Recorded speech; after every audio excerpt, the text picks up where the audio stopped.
తీర్థం మాజీ సర్పంచ్ గోపాల్ నాయక్ గారికి రాజకీయ అభినందన సందేశం.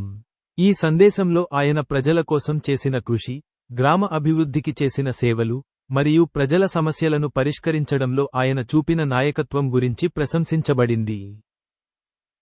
1.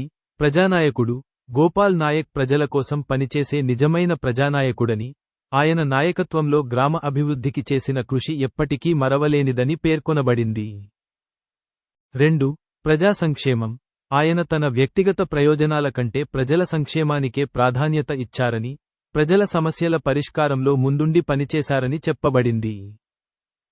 3.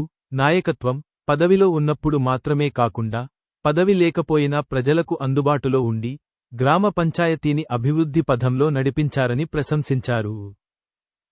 ఇంకా 4. రాజకీయ తత్వం, గ్రామ అభివృద్ధి, యువత ప్రోత్సాహం, పేదల సహాయం వంటివి ఆయన రాజకీయ తత్వంలో భాగమని వివరించబడింది.